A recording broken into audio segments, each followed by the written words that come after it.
아이들의 얼굴은 순수합니다. 아프면 아픈 표정을 짓고 좋으면 좋은 표정을 지어요. 아이들은 그래서 그 순수한 모습 때문인지는 모르겠는데 짜증을 내도 예쁩니다. 그런데 만약 어른들이 짜증을 낸다, 인상을 쓴다, 그럼 우리는 그 얼굴을 보고 굉장히 불편해 할 겁니다. 아이들은 방긋방긋 웃는 모습만이 아니라 앙앙거리고 울고 어려워하고 힘든 표정을 지어도 그 마음속에 또 우리 마음속에 평화와 기쁨을 느끼게 되는 거죠. 그것은 그 아이들이 그 마음속에 상처가 없기 때문에 그렇습니다. 왜 아이들 마음속에 상처가 없을까요? 부모를 전적으로 의지하고 그 믿음이 그 마음속에 부담감, 힘듦, 고통들을 갖지 않게 해주는 것입니다.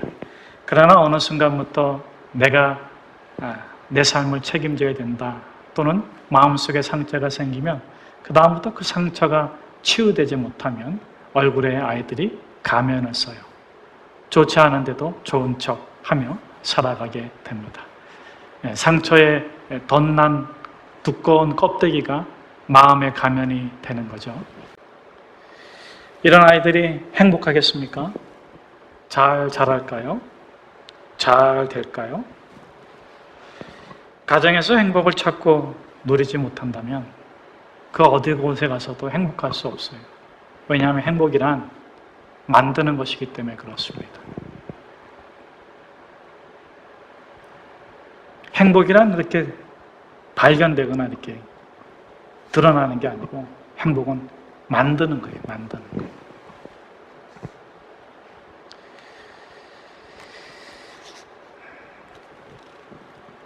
그렇게 집을 탈출하고 싶은 친구들이 결혼이라는 탈출구로 또는 대학이라는 탈출구로 직장이라는 탈출구로 탈출하고 나서도 행복하게 살아갈 수 없어요.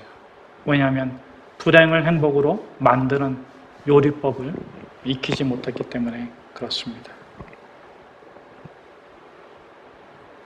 자, 그럼 어떻게 해야 될까요? 부모가 무엇을 아이들에게 해줘야 될까요?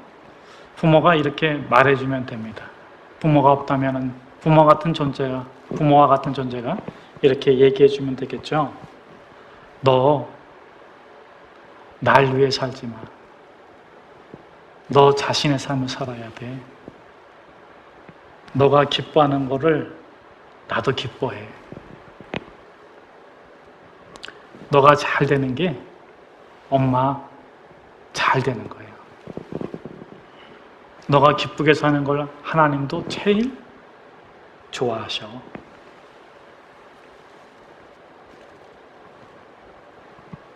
자, 이 말을 언제 들려줘야 될까요? 부모가 원하지 않는 일을 했을 때, 부모가 좋아하지 않는 일을 했을 때, 그때 이 말을 해주면 좋아요. 예를 들어서 아이가 밥을 먹고 초등학교 아이인데 부엌에 들어갔습니다. 자기가 설거지를 막 합니다. 엄마 도와준다고 막 하다가 그릇을 꽉 깨뜨렸어. 그러면은 어떤 일이 일어납니까? 여러분의 가정에서는 어떤 일이 일어나요? 이게 무슨 소리야? 이게 무슨 소리야? 아이고, 내가 이럴 줄 알았다. 어? 야, 내가 너 설거지하라 그랬어. 엄마가 너 뭐 하라 그랬어. 하나는 공부를 안 하고, 아이고, 내 속 터져. 아이고, 내 속 터져. 많이 이런다면은 그 아이의 마음은 어떻게 되겠습니까? 엄마가 화들짝 놀라고 엄마가 막 불행해하는 그 모습을 보면서 그 아이의 마음은 깨진 유리그릇보다 더 산산이 부서질 것입니다. 그리고 그것이 몇 번 반복이 되면 아이는 자기의 정체성을 어떻게 가져요? 깨진 유리그릇.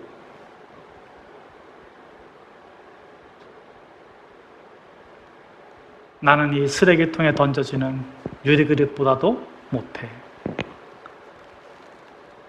난 쓰레기야. 난 너무 못났어. 그런데 그렇게 엄마가 좋아하지 않는 일, 엄마가 하라고 하지 않는 일, 엄마가 원하지 않는 일, 엄마가 싫어하는 사고를 일으켰어요.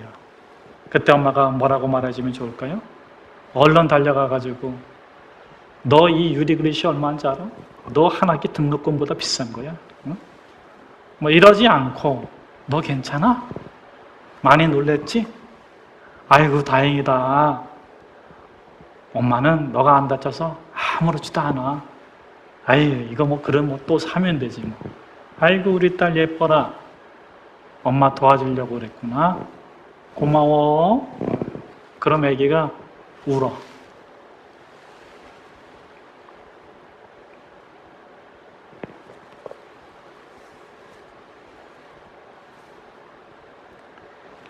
이 아이는 그 다음부터 어떻게 바뀔까요?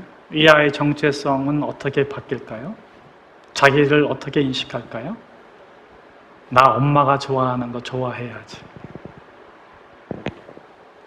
엄마를 좋아하는 척 하는 게 아니라 엄마가 좋아하는 사람이 되고 싶어.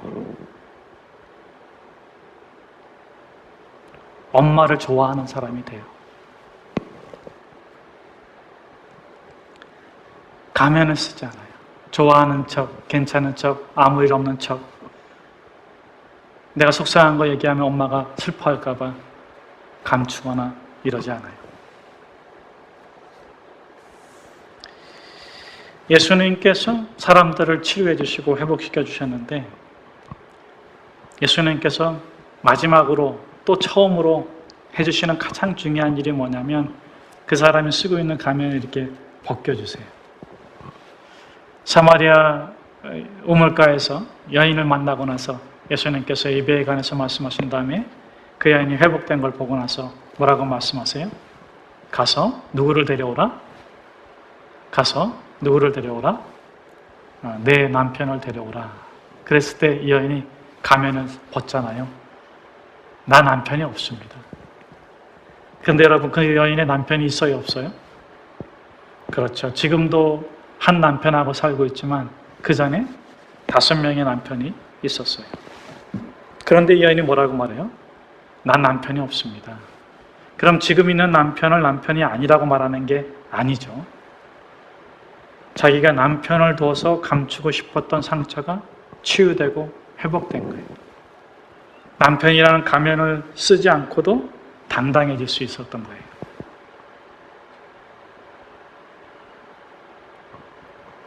자신의 부끄럽고 아프고 고통스러워서 남편을 내세워야만, 남편이 있었어야만이 됐는데 그 남편을 내세우지 않고도 자기가 자기 자신으로 당당히 설 수 있게 된 것입니다.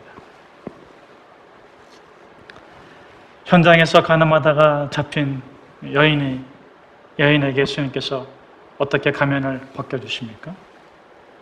그 여인을 돌로 치려고 했던 남자들이 예수님께서 땅에서 글씨 쓰시니까 다 떠나갔어요. 그들이 어디 있느냐? 없습니다. 다 갔습니다. 그때 예수님께서 뭐라고 말씀하세요? 뭐라고 말씀하시면서 다시는 그와 같은 일을 하지 말라고 말씀하세요? 나도 너를 어떻게 안 하노니?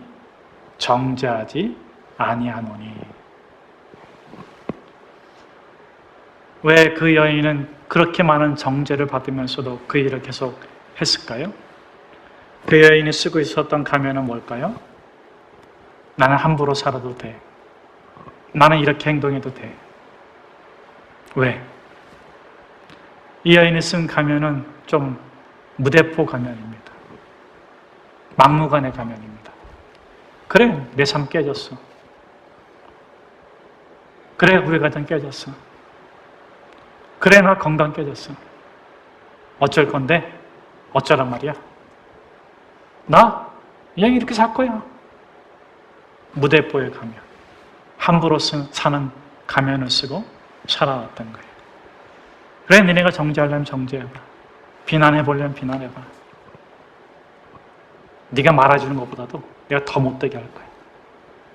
종종 아이들도 그런 것 같아요.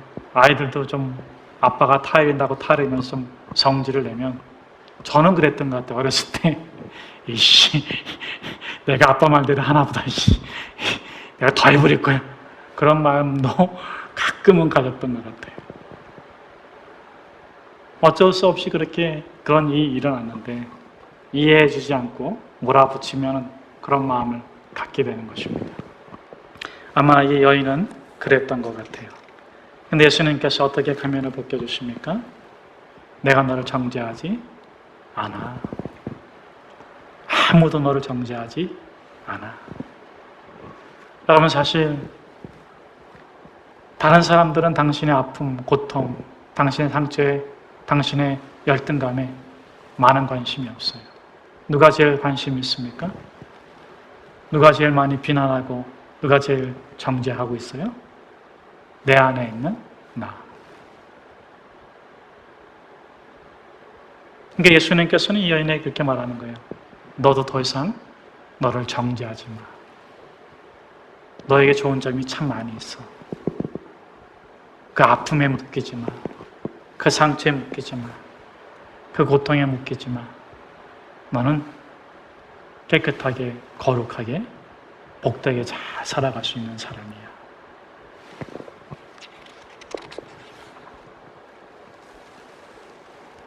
여러분, 왜 사람들이 가면을 쓰면서 살아갈까요? 우린 누구나 다 가면을 쓰고 있습니다. 역할에 따른, 지위에 따른, 또 연령에 따른 가면을 쓰고 있어요. 직장에서 자기 맡은 역할에 따른 행동을 하는 것, 페르소나, 가면이죠. 집에서는 뭐 첫째면 첫째, 둘째면 둘째, 아내면 아내, 남편으로서 그런 역할을 하는 그런 의미에서 우리는 누구나 일상에서 가면을 쓰고 있습니다. 그렇게 가면을 쓰는 이유는 뭡니까? 불행을 숨기고 행복하게 살기 위해서, 또 불편한 것도 좀 숨기고 잘 하기 위해서, 그래서 좋은 결과를 얻기 위해서 그렇습니다. 그런데 그 가면을 벗지 못하면, 직장에서 와서는 좀 그 가면을 벗어버리고 본래 자신이 되어가지고 이렇게 해야 되는데, 가면을 벗지 못하고 계속 가면을 쓰고 있으면 어떻게 될까요? 행복하기 위한 가면이지만 더 불행해지고 마는 거예요. 여러분, 왜 이 사람들이, 여기 등장하는 사람들은 사두개인이고 바리새인들이고 헤롯 당원들이죠. 지위를 가진 사람들입니다. 존경받는 자리에 있는 사람들입니다. 학벌이 좋고 문벌이 좋은 사람들이에요. 그런데 이 사람들이 계속해서 더 긴 옷을 입고 윗자리에 앉으려고 하고 사람들의 칭찬을 들으려고 해요. 그런데 그렇게 하려고 하는 모든 것들이 사람에게 보이려고, 잘 보이려고 그렇게 시작하고 있죠. 그러니까 그렇게 하기 위해서 가면을 벗지 못하고 있는 거예요. 가면을 벗지 못하는 이유가 좋게 보이려고. 그런데 가면을 벗지 않은 결과는 무엇입니까? 좋게 봐달라고 강요하고 있고 요구하고 있고 그렇게 자기를 나타내고 있지만, 사람들이 좋아하는 척은 해주지만 좋아함을 받지는 못하고 있는 것입니다.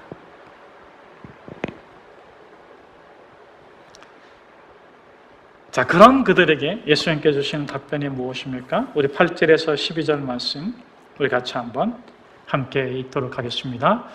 그러나 너희는 납비라 칭함을 받지 말라. 너희 선생은 하나요 너희는 다 형제니라. 땅에 있는 자를 아버지라 하지 말라. 너희의 아버지는 한 분이시니 곧 하늘에 계신 이시니라. 또한 지도자라 칭함을 받지 말라. 너희의 지도자는 한 분이시니 곧 그리스도시니라. 너희 중에 큰 자는 너희를 섬기는 자가 되어야 하리라. 누구든지 자기를 높이는 자는 낮아지고 누구든지 자기를 낮추는 자는 높아지리라. 여러분, 예수님께서 뭐라고 말씀해 주고 계십니까?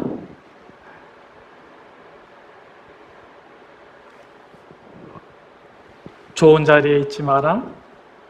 높은 자리에 있지 마라. 선생이 되지 마라. 그렇게 말씀하시는 것이 아니라 좋은 자리에서 있다가 내려와라. 높은 자리에 있다가도 때가 되면 내려와라. 선을 행하지 말라. 남을 돕지 말라. 착한 일 하지 말라. 의로운 일을 하지 말라. 그런 게 아니라 직책에, 지위에 얽매이지 마라. 그걸 쉽게 표현하면 가면을 벗어라. 너가 좋은 사람이 되어라. 너가 좋은 일을 해라.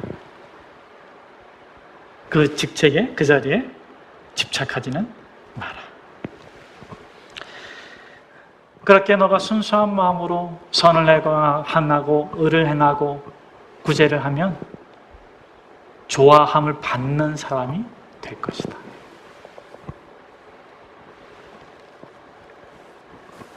찰리 채플린이 이런 말을 했잖아요. 인생은 멀리서 보면 희극이지만 가까이서 보면 비극이다. 결혼은 멀리서 보면 희극이지만 가까이서 보면 아픔도 있어요. 비극은 아니지만. 결혼은 화려하지만 결혼 생활은 어렵잖아요. 하지만 행복을 만들어가면 돼요. 중요한 건 뭡니까? 어떤 관계든 그 어떤 사람이든 좋은 것만 가지고 있지 않다. 아픔도 있고 부족한 점도 있고 결핍된 것도 있다는 것입니다. 그러면 멀리서 봐도 희극이고 가까이 가서도 희극이 되려면 어떻게 해야 돼요? 결핍, 부족 그런 것들을 어떻게 잘 표현하고 그것을 어떻게 잘 서로 도와줄 것인가 노력하게 되면 그러면 그 관계가 멀리서도 희극이지만 가까이서도 희극이에요. 여러분, 그러니까 중요한 게 무엇입니까?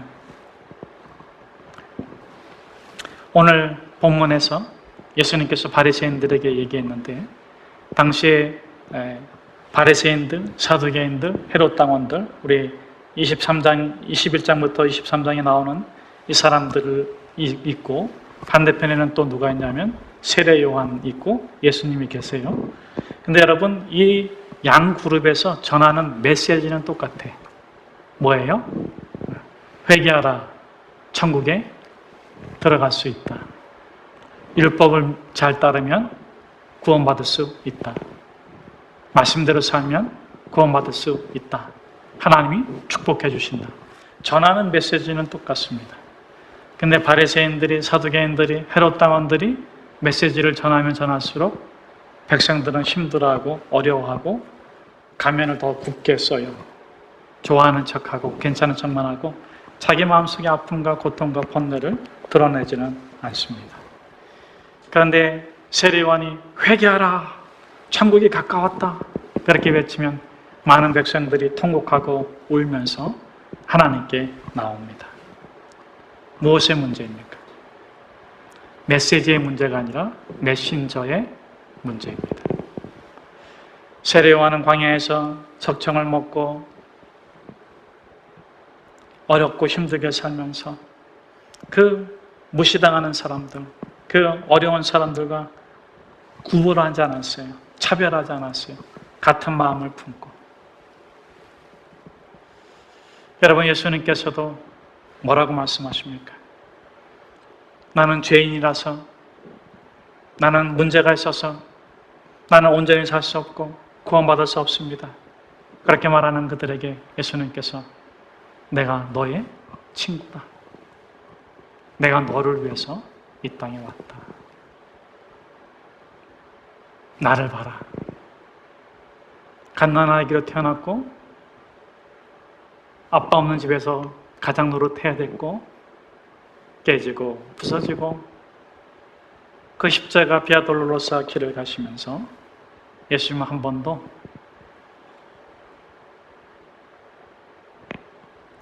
그 땅의 사람들을 업신여기거나 무시하지 않았습니다.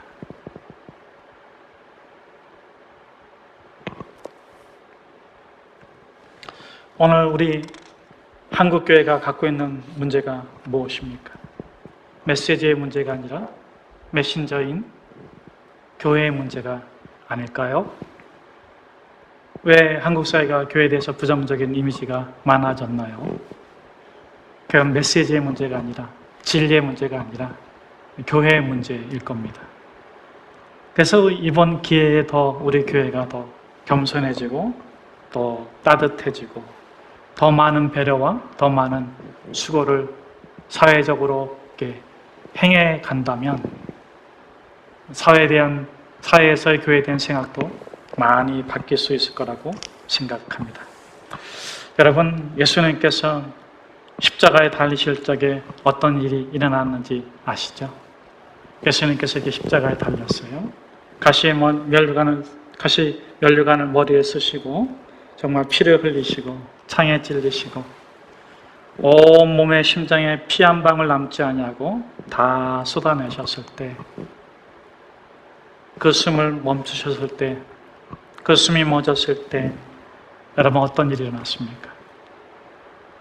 성전의 휘장이 위에서부터 아래로 찢어졌어요. 이것이 예수님께서 벗기신 가면입니다. 성전의 휘장은 뭡니까? 지성소와 성소를 막고 있는 건데 사람들이 그 안에 못 들어갔어요. 왜? 두려움 때문에. 어떤 두려움입니까? 내가 부족하고 내가 결핍되어서 내가 여기 들어가면 화를 당할 거야. 나는 하나님을 만날 자격이 없어. 그래서 대리자를 대신 들여보냈죠. 근데 예수님께서 그 가면을 확 찢어버렸어요. 두려워하지 마라. 겁내지 마라. 너가 부족하고 너가 연약하고 너가 조금 보잘것없는 거 괜찮다. 내가 너와 함께하고 너를 도울 것이며 너를 영원히 존귀한 삶을 살아갈 수 있도록 축복해 주노라. 너가 지금 화려한 꽃은 아닐지 몰라도 작은 씨앗이지만 그 씨앗 안에 너의 모든 것이 담겨져 있고 너는 점점 그렇게 완성되어져 갈 거야. 사랑하는 여러분, 여러분 무엇 때문에 두려워하십니까? 무엇 때문에 힘들어하십니까? 여러분의 결핍, 여러분의 아픔, 여러분의 상처, 여러분의 고통, 예수님께서 그리스도의 보혈로 다 덮어주시고 깨끗하게 해주시고 여러분들을 거룩하게 완성시켜 나갈 것을 주의 이름으로 축복합니다. 두 번째로 예수님께서 하신 일이 뭐예요? 그 성소 휘장이 찢어졌는데 그 지성소에 들어가면 하나님의 얼굴을 뵙고 하나님의 얼굴을 뵙는데 합당하지 못하면 죽임을 당해요. 사망, 그 사망을 벗겨주신 거예요. 사망이 뭡니까? 죄. 죄의 결과가 사망인데 우리는 다 죄를 두려워하고 죽음을 두려워하는데 예수님께서 그것을 갖다가 깨뜨려 주신 거예요. 더 이상 그 안에 숨어서 고통스럽게 살지 마라. 너는 사망의 권세가 너를 이기지 못하리라. 죄의 두려움과 죄의 수치가 다시는 너를 지배하지 못하리라. 정죄함이 없나니 예수 그리스도 안에 있는 자에게는 결코 정죄함이 없나니 이는 생명의 성령의 법이 죄와 사망의 법에서 너를 해방하였습니다. 물론 이것은 우리가 죄의식 없이 함부로 죄를 짓고 살라는 게 아니에요. 그런 것이 아니라 그것은 우리가 계속해서 노력해야 될 부분이고 죄로 인한 정죄함을 예수님께서 풀어주신 것입니다. 더 이상 그것이 드러날까 봐, 그것이 사망으로 너를, 지옥으로 너를 이끌어갈까 봐 두려워하지 마라. 그 권세를 깨뜨려 주신 것입니다. 이제는 참되고 의롭고 바르게 진실되게 살아가는 우리 온누리 비전 성도가 되시기를 주의 이름으로 축복합니다. 여러분, 진실이란 무엇입니까? 사실을 참되게 하는 것이 진실의 힘이라고 믿습니다. 사실이 어떠하든지 간에 그걸 참되게 만들어가는 힘입니다. 여러분, 우리가 진실되다 이렇게 말할 때 나만 믿어줘, 내 형편만 알아줘 이런 것이 아니라 예수 그리스도를 신뢰함으로 사실은 이런데 이것이 참되게 되게 하기 위해서 내가 진실되게 살아갈 것을 고백하는, 그래서 우리 모두가 불필요한 감염, 상처를 감추고 고통을 감추고 괜찮은 척하고 그런 좋은 척하고 그런 우리를 더 아프게 하는 그런 올가미에서 억압에서 벗어나서 우리가 건강하고 복되고 참된 삶을 마음껏 살아가시는 오늘의 비전의 모든 성도들이 되시기를 주의 이름으로 축복합니다.